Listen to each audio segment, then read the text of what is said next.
I'm John Winky. We've had the car now for 3 years. Absolutely love the car. My name is Faye, and we have had our Eclipse Cross PHEV for 13 months. My name is David, and we purchased our PHEV Cross, be 2.5 years ago now, coming up 3 years in February. My name is Judy. I've been driving the Eclipse Cross PHEV for 2.5 years. Driving past the fuel pump and just seeing prices going up and up and up, and that was one of the key decisions, was to be able to do our, A, save some costs, and B, hey, if we can do our bit for the planet. I liked its looks, I liked the way it drove, it felt really powerful and safe. Saving petrol, obviously, so that was quite a big thing. This is easy. It was envy and the desire to do something green for the planet.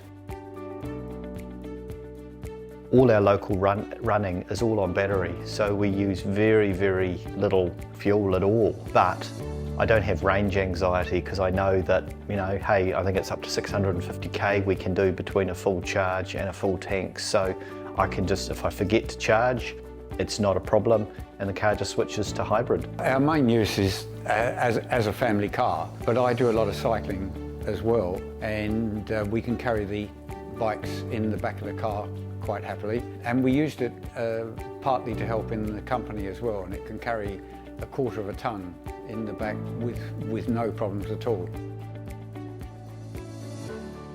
Since I've had this car for nearly 2.5 years, I probably have only filled the tank 6 or 7 times, and it's done 17,000 kilometres. It is definitely cheaper to run than using petrol.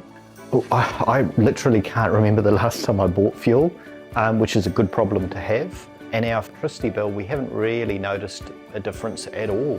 We've just got a routine that, you get home, you put it in the garage, you glance down at the battery and charge it, and away we go. But if I forget to charge, it's not a major, it'll just switch to hybrid. It charges up to give us just over 50 kilometres of battery range, and we live 20 kilometres away from Walkworth, so we can get into Walkworth, do our shopping and get back, and the engine never starts.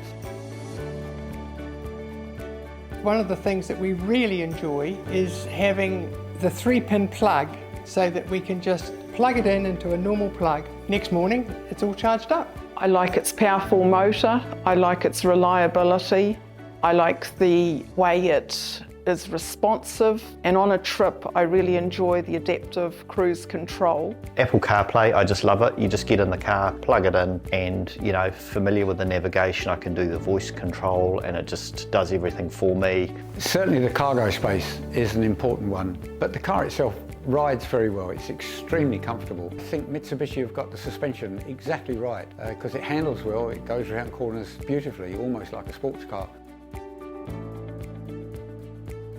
Yeah, I think the main one is that lots of people that don't have electric cars at all, or electric assist cars at all, worry very, very much about battery life.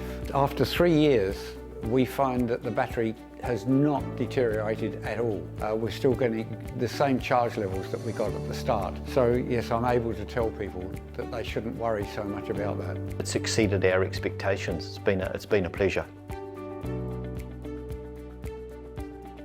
I'd definitely recommend this car to any prospective buyer because A, it looks jazzy, I enjoy driving it, it feels reliable, I like the power that you have at your fingertips. Oh, definitely, it's a good sized car, it's well priced, and it just does the job, and you can justify having a medium to bigger car with the low running costs, so thoroughly recommend it. Yes, I certainly would, because it is a car that feels safe, it is strong, it is comfortable, it is quiet. I would recommend it to other people. In my view, it's a better car than a lot of those that are twice the price. The car has never put a foot wrong. It's running perfectly for 60,000 k's now. We think it looks pretty good too, so it was a pretty easy buy.